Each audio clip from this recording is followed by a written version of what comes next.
ఈ నెల 10న సనాతన హిందూ ఉత్సవ సమితి ఆధ్వర్యంలో చేపట్టనున్న కోటి దీపోత్సవ కార్యక్రమానికి ఏర్పాటు జరుగుతున్నట్లు నిర్వాహకులు తెలిపారు. గురువారం ఆదిలాబాద్ పట్టణంలోని మార్వాడి ధర్మశాల శ్రీ వెంకటేశ్వర స్వామి ఆలయంలో జరుగుతున్న ఏర్పాట్లను పరిశీలించారు. భగవంతుడి సన్నిధిలో శివకేశవులకు సామూహిక దీపారాధన చేయడం విశేషమైన ఫలితాన్ని ఇస్తుందని వేద పండితులు సంతోష్ శర్మ తెలిపారు. ఈసారి భక్తులకు మంచు లింగ దర్శనం కలిగించేలా ఏర్పాట్లు జరుగుతున్నాయని అన్నారు.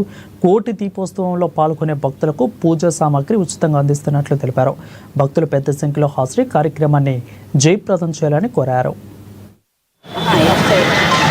శివకేశవుల సన్నిధిలో దీపాలు వెలిగించిన వారికి సర్వపాపాలు తొలగి సర్వ సుఖాలు సంతోషాలు అభివృద్ధి అనేటువంటిది జరుగుతుందని చెప్పి శాస్త్రమైనటువంటి వచనం. వ్యక్తిగతంగా చేసుకునేటువంటి కార్యక్రమాల కన్నా కూడా ధార్మికమైన విషయాల లోపల సామూహికంగా చేసుకునేటువంటి కార్యక్రమాలు అనేటువంటివి ఉత్తమమైనటువంటి ఫలితాలు ఇస్తాయి.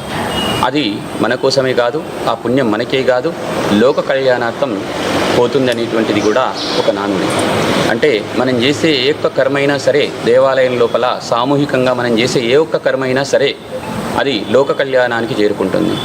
అంటే మనం మన కోసమే కాదు, లోక కళ్యాణం కోసం, ధర్మం కోసం కూడా ఈ కార్యక్రమంలో ప్రత్యేకంగా పాలు పంచుకుంటున్నటువంటి అదృష్టం మనకు ఈ సనాతన హిందూ ఉత్సవ సమితి ఆధ్వర్యం లోపల తేదీ 10 నవంబర్ 2025 రోజున సాయంత్రం 5:30 గంటల నుంచి మనకు కార్యక్రమాన్ని, దీపోత్సవ కార్యక్రమాన్ని విశేషంగా భక్తుల యొక్క సామూహికంగా నిర్వహించడానికి తలపెట్టి ఉన్నారు. ప్రత్యేకంగా ఇట్టి కార్యక్రమం లోపల ఎక్కడైతే అమరనాథ్లో మంచులింగం ఉంటుందో అటువంటి లింగాన్ని మనకిక్కడ తయారు చేయించి దర్శన భాగ్యం కలిగించి దానికి రుద్రాభిషేక కార్యక్రమాన్ని ఈ సంవత్సరం ప్రత్యేకంగా కలెక్టర్ గారి చేతుల మీదుగా అట్లాగే నిర్వాహకుల ఆధ్వర్యం లోపల విశేషంగా నిర్వహించబడుతూ ఉన్నది. కావున మహిళామణులందరూ కూడా, పట్టణ ప్రజలందరూ కూడా ఈ దీపోత్సవానికి విశేష సంఖ్యలో హాజరయ్యి సాక్షాత్ కలియుగ ప్రత్యక్ష దైవమైనటువంటి వెంకటేశ్వర స్వామి ఆలయంలో వెంకటేశ్వరుడి ముందర దీపారాధన చేసుకొని తరించి పుణ్యాన్ని పొందవలసిందిగా